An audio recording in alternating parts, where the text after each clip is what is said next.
marka maxaabiista ay hadda la dagaalamayeen ee la soo qabtay ayay haddana xoolo u ururiyeen oo waxay idhahdeen la soo daayo.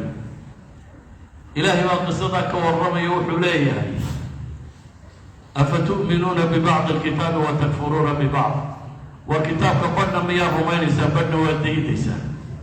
oo kitaabkii badhka rumaynaya dee markii hore waxaa la yidhi naftiinana ha dilina guryahana ha iska saarina, waa laga mamnuucay. labadiiba way sameeyeen, waxna way dileen waana bixiyeen. laakiin maxaabiista ha la furtana waxay leeyihin diintay ka mid tahay, ta kalena waa kama mid ah. waxaan idiin sheegayaa khuraasaan rag isku haystaa kuwa fadhiya iyo kuwa u soo socda. runta waxay tahay midina adiga dantaada ma wado. askariga wax dilaya wuu qadday, aakhirana isaga la weydiinaya qofku dilay soo dirayna dembigiisuu leeyahay.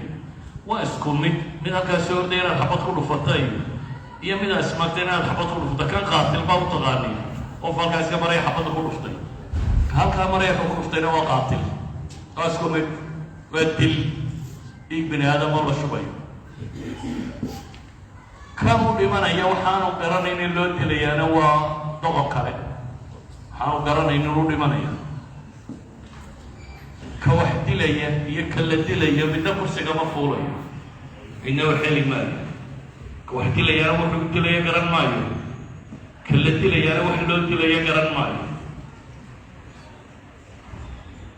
kuwa isdilaya iyaga toobadooda waxa weeyaan oo ay yaqaaneen.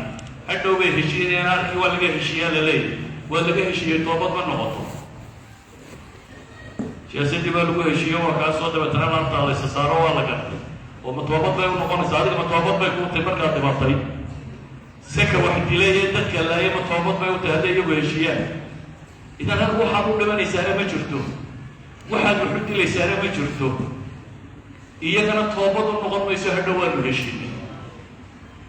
idan waxaan idin odhan lahaa haddaa askartii ku jirtaanna war dadka hadlaynina, haddaa shacabka tihiinna warbaa laydinku dilaya ha tegina.